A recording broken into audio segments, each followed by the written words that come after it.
Welcome to the moment of truth. No, I'm joking. Firstly, congratulations to all three of you. Thank you so much for availing yourselves tonight. Benson, I want to start with you. Let's let the thorn break the ice on the stage. For you, coming from the football background you come from, how was this 12th man experience being around other athletes and legends from different sporting codes? I know Mark says day one was very awkward. Everyone was awkward, but as things went, you warmed up to each other. How was the experience for you? Thank you very much. I'd like to say, Betway, thank you a lot. Thank you. This is not a program.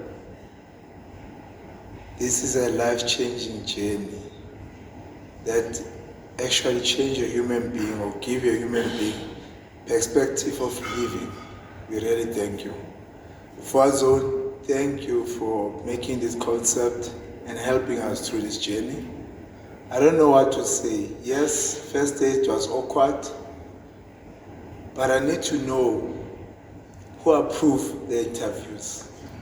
Because the one that approved the interviews got human beings in one room with one heart, truthful and loving. So my journey for 12th Man Betway was finally, I'm aware that in life there are people that are genuine, there are people that can love you, and there are people that can uplift you. And to my colleagues, I'm happy I met you. I woke up, I'm alive again.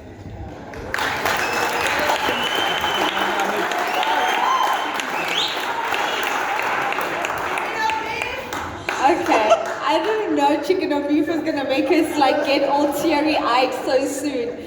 Note to self, next time end with Benson. Bridgitte, for you, when you look at this journey, and we've said so many times this evening, it's a journey of growth, of transformation, of development. What would you say for you on a personal and professional basis are some of the biggest takeaways for you, and where would you say it's added in terms of your growth as a person? So I think if I have to break that up into personal and professional, I definitely forgot how big my Olympic medal achievement is, and thanks to this course it's reminded me again that I'm one of very few people that own such a special medal. I can't put it in my mantelpiece unfortunately because it's South Africa, so it lives in a safe.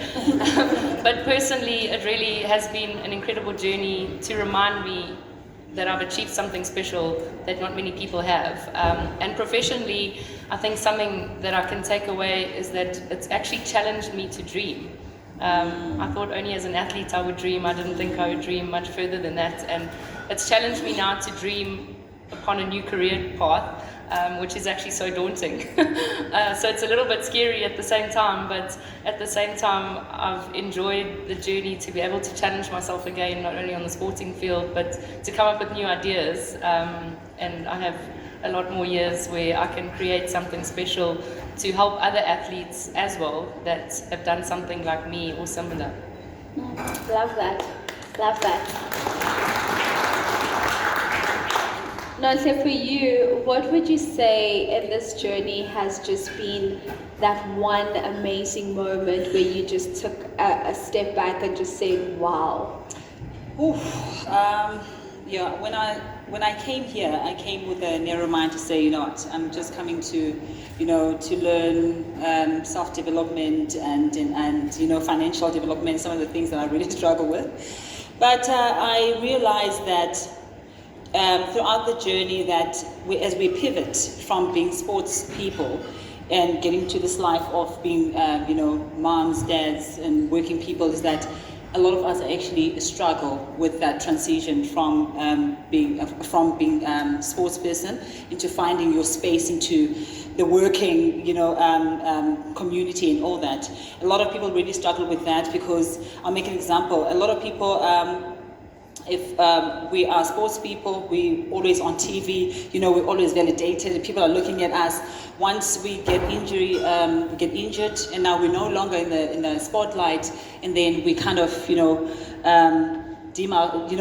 kind of withdraw. Withdraw, and they just disappear, and we don't understand what we can bring into this life. So being in a room of people who actually experienced similar thing, I felt like I was normal. I always thought I was crazy. Am I going through this thing alone? Am I depressed alone? Am I unhappy alone? But being around a group of people, I mean, you're talking about Zoe and Benson, you usually see them on TV when I was still young, went through the same thing, and they are here, they're leaving. And I felt like this is something that really I can go and, fix. I'm not the only one who's going through this, and coming to this Betway thing is really empower us to be able to say we are sports people, but we can pivot into any other things. And there was another speaker who came and said a lot of people, when they are hiring people, they actually ask you, have you played sport? Because we are seen as people who are resilient, or people who are coming out with solving problems. And people want to actually, work with people like us, and we don't see that in us. And it was really amazing for me to understand and see that. So I think being around the Olympic medalists and World Cup boxers, I felt like I'm not crazy. I'm actually going through what everybody's going through. We just need to deal with it differently. And I think this program has helped us to actually pivot and find our space, in the community. I love that. So sports people are critical thinkers, problem solvers. Because Benson has to go, where am I passing this ball so that it can get quicker to the net? Benson, I want to come back to you. When you think about other young men and women in football that may follow in your footsteps, what would your words of advice be for them for life after sport? In order to create a future, there's a start. Start now to get someone next to you to mentor you, that walk the path. Don't be alone. A world alone is a scary world. This world, work with partners. This world, work with pairs. Without a pair, you're not strong. So find someone to help you. Be vulnerable for help. Don't be afraid. That's what I can say.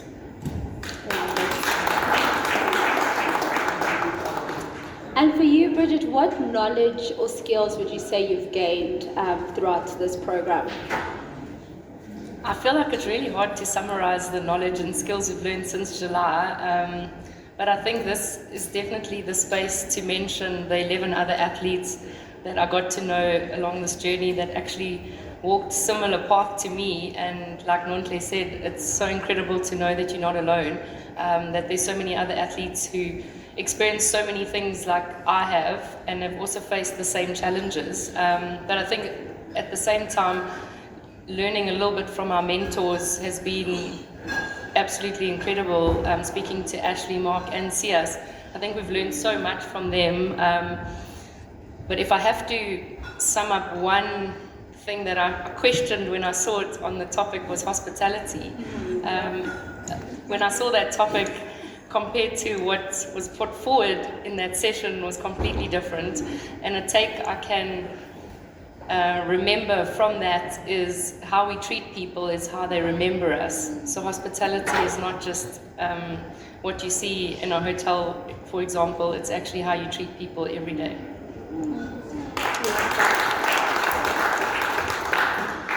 I'm back to you, sir. From everything that you've learned during this 12-month program, how are you going to use that to give back to the sporting community? Be myself. When I see someone achieving, I know I have to make the change. So my idea or my innovation or my business is be myself, help people. The world will be a better place that I can enjoy tomorrow. Benson is so calm and so humble, but I'm telling you now, this is not a man you would want to come up against on the field of play. When they say 11v11, when they say Benson is your man, you must run away. Nontle, as I wrap up with you, perhaps when we just look at this journey that you've had, We are coming to the end of the 12th Man program.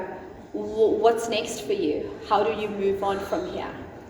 Well, we're talking about it, that we're going to miss each other, we're going to miss the crazy talks and laughs and chicken or beef. Or one word I'm going to miss, I can't believe I'm saying this, Morgan, me and Morgan are always fighting all the time. I'm going to miss having those conversations.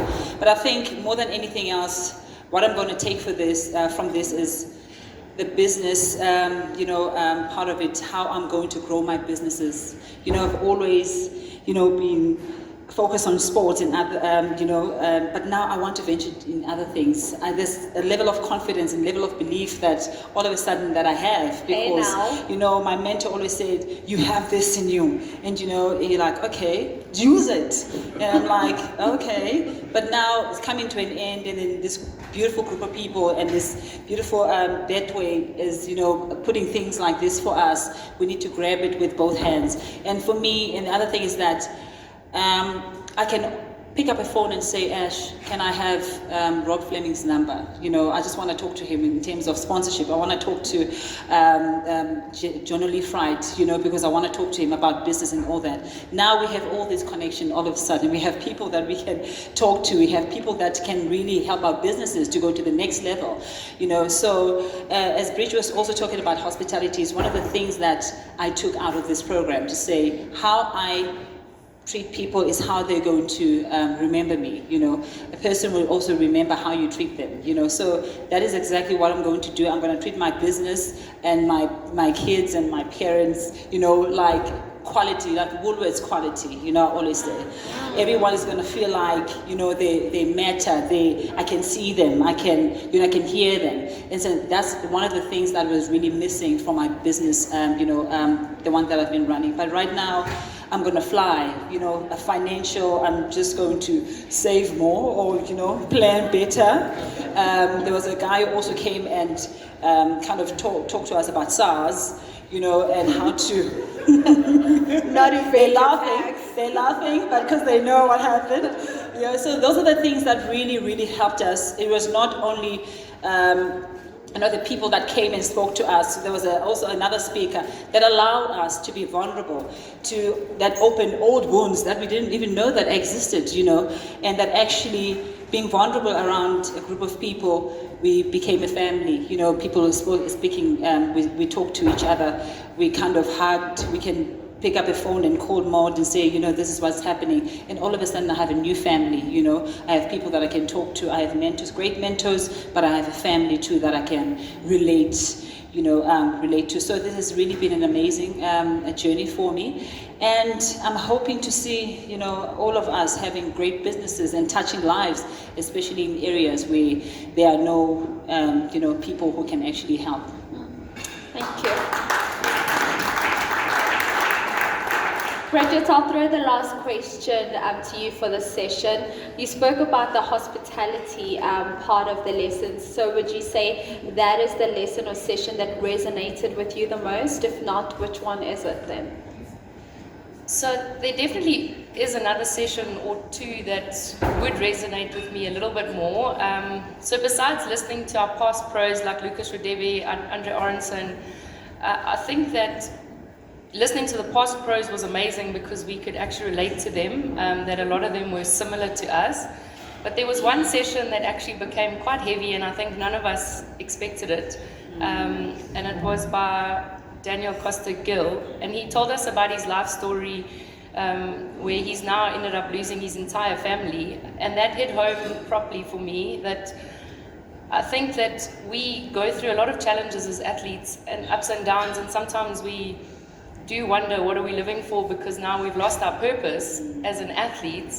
But I think what I took out of that is that it's actually given me a bit of confidence and challenged me to now not let anything stand in my way going forward, that I actually have a lot going for me, and I think the rest of us do too. Yeah. Thank you.